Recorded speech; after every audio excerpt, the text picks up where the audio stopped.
est censé ignorer la loi. C'est dans cette optique que l'émission Tout sur la loi reçoit Monsieur Jude Fleuristi Pangoyi, juriste consultant, pour nous parler des droits et devoirs du bailleur. Bien, merci.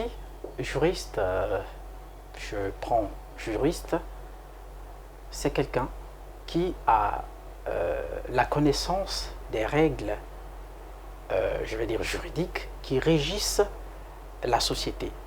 Donc ces règles, on les apprend au sein des facultés, je vais parler de la faculté de droit par exemple, et lorsque ce monsieur qu'on appelle juriste a acquis ces règles, alors il a l'obligation de les pratiquer en les mettant à la disposition de ceux qui ne sont pas des juristes, donc des non-juristes.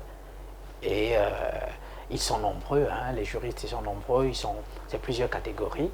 Et pour mon cas, vous avez bien dit que je suis juriste consultant. Donc voilà en un mot.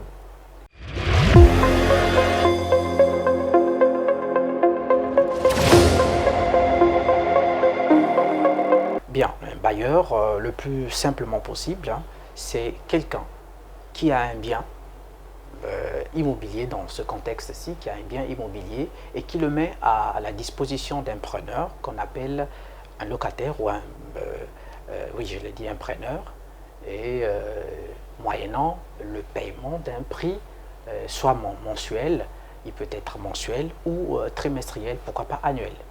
Bien, le bail, c'est un contrat. C'est ce document qui lie les deux parties que je venais de citer. Donc, il y a d'une part un bailleur et de l'autre part un preneur ou un locataire. Et ils ont un document sur lequel ils mettent un certain nombre de clauses, sinon de conditions qui régiront leur relation qu'on appelle le bail, qu'on appelle le contrat de bail. Écoutez, logiquement, le contrat de bail existe, hein, il existe toujours. Le contrat, c'est d'abord un consensus. Donc, deux personnes trouvent un terrain d'entente pour être vraiment terre à terre, parce que ceux qui nous écoutent ont besoin de la compréhension. Alors, vous vous convenez sur un certain nombre de termes et cela peut être matérialisé ou même pas matérialisé. Alors si les termes, les clauses sont libellées sur un document qu'on appelle le contrat, alors on dira qu'il y a un contrat de bail écrit.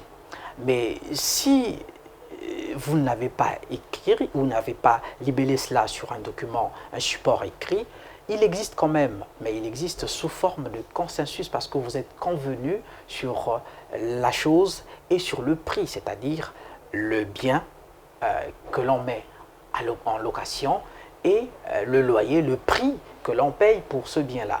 Il y a logiquement un contrat, qu'il soit écrit ou pas, mais je conseillerais à nos téléspectateurs qu'il soit beaucoup plus écrit pour éviter de divaguer à un certain moment lorsque ça coince. Voilà.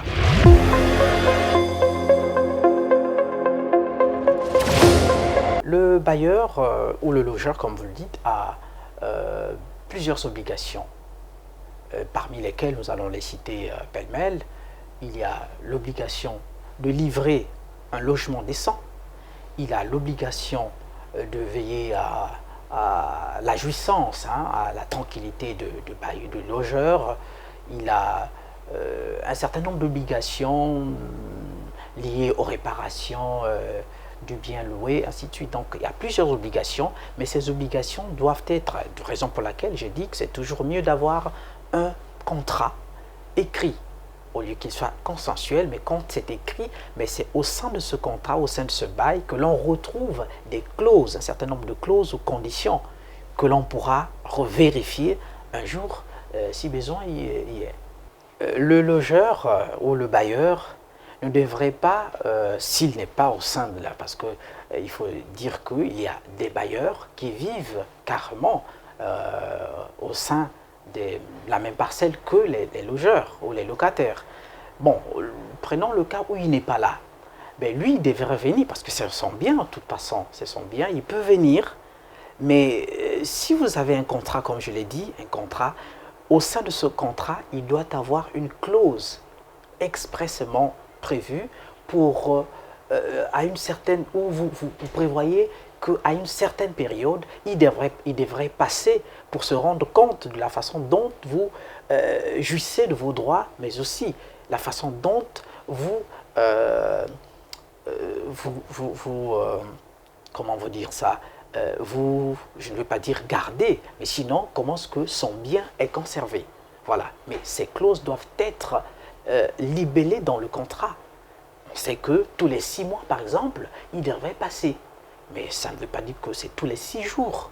Mais c'est le contrat qui prévoit cela. Et maintenant, si c'est dit que c'est tous les 6 mois et qu'avant 6 mois qu'il arrive, alors il est en train d'enfreindre à un principe, sinon à une condition qui se trouve libellée dans le contrat de bail. Non, écoutez, la société est régie par des lois. La société est toujours régie par des lois, donc il n'y a pas des clauses qui peuvent être, qui doivent être inventées par un logeur, par un bailleur. Non, notre pays est un pays de droit et il n'y a pas de vide juridique en ce qui concerne la location des biens immobiliers.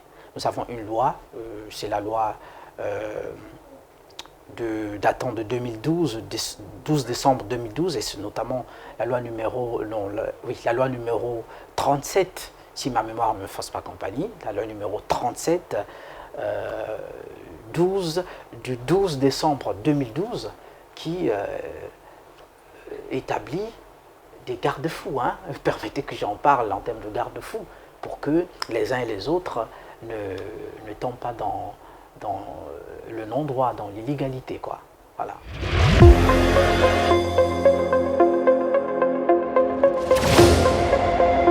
Le bailleur doit réagir parce qu'il a l'obligation de garantir la jouissance. Mais alors, les locataires doivent être tranquilles, doivent jouir de leurs droits de locataire. Et quand le bailleur se rend compte qu'il y a, entre guillemets, un voisin locataire qui est en train de troubler la jouissance de ses autres voisins, ben le bailleur a bel et bien le droit d'intervenir parce qu'il a le droit de garantir la jouissance des autres.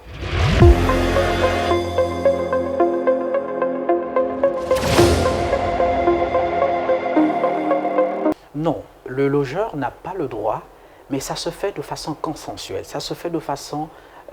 il y a un accord entre les deux. Et donc, comme je reviens donc sur le contrat, vous voyez l'importance d'avoir un contrat écrit. On sait que dans le contrat, il a été libellé X ou Y conditions. Maintenant, si le locataire, se rend compte qu'il a besoin de réfectionner ou de faire quelques travaux, alors il doit en tenir informé. Il doit informer son bailleur, qui doit lui donner son accord.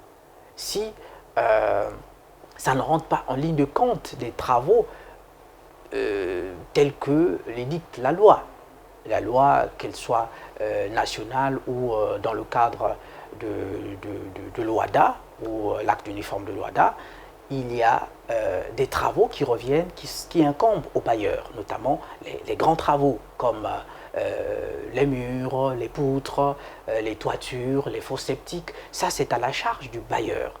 Mais le reste, les petits travaux du genre votre split est en panne, mais ce n'est pas le bailleur qui l'utilise, c'est vous qui l'utilisez. Donc c'est à vous de le réparer, vous n'avez pas le devoir, sinon l'obligation d'informer le bailleur que vous allez réparer le split qui est à votre charge, que vous utilisez au quotidien. Écoutez, les travaux d'un appartement loué, les travaux d'un appartement loué ne sont pas effectués par le bailleur. Le bailleur, comme je viens de le dire, s'occupe des travaux de grande envergure, les grosses réparations, voilà, les grosses réparations. Donc les murs, ici il s'agit des murs extérieurs, donc par exemple les murs de clôture. Ça, c'est à la charge du bailleur. Mais les murs proprement dit de l'appartement loué ne sont pas à la charge du bailleur. Si vous voulez repeindre, vous voulez changer de peinture, vous voulez faire des travaux de ce genre, mais c'est à vous de décider. C'est vous qui avez sali les murs parce qu'au départ, certainement que vous avez eu un état de lieu et que vous aviez la maison, l'appartement vous avait été livré de façon clean, comme on le dit, hein. L'appartement, la peinture était encore bonne. Donc si vous voulez rénover, vous voulez changer de peinture, c'est à vous de le faire. Donc vous n'allez pas attendre le bailleur pour le faire, non. Encore que vous n'allez pas attendre son autorisation.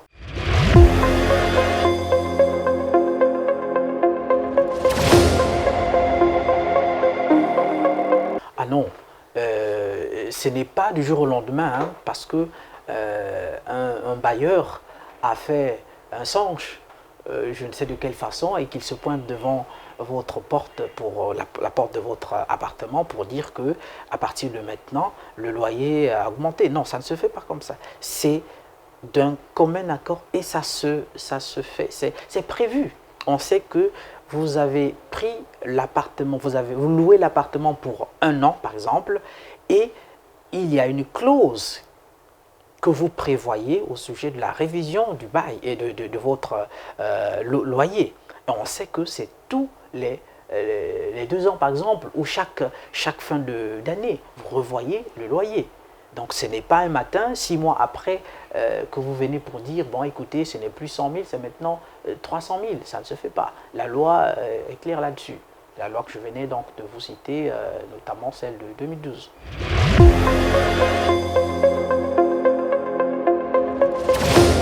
Bien, un locataire récalcitrant, mais c'est un citoyen, hein, et nul n'est au-dessus de la loi. S'il y a une infraction, je ne sais de quel genre, de quelle catégorie qui lui est reprochée, ben, il n'est pas au-dessus de la loi. S'il n'est pas solvable, écoutez, il n'est pas question ici d'une plainte, c'est une affaire civile. Bon, c'est vrai que dans notre pays, parfois on voit pour des affaires qui ont un lien avec des dettes et autres, on peut aller à la gendarmerie, à la police, bon bref, mais ici, si votre locataire est insolvable, ben, la loi a prévu des mécanismes de recouvrement ou voilà. Vous voyez par exemple un huissier de justice qui va sommer, va demander le paiement sous week-end, et s'il n'y en a pas, jusqu'à ce que vous arriviez à l'exécution et à l'épuisement de toutes les voies de recours, toutes les voies, j'allais dire, de recouvrement. Et c'est pas à vous de le faire. Il y a des huissiers qui sont là pour ça. Et si jusqu'à ce que l'huissier épuise aussi ses moyens, vous n'êtes toujours pas en possession de votre créance, ben, vous vous tournez du côté du tribunal pour avoir un titre exécutoire pour soit pratiquer des saisies ou ou l'expulsion, ainsi de suite. Donc ça ne se fait pas tel qu'on le voit, malheureusement. Duralex, c'est de l'ex. La loi est dure, mais c'est la loi.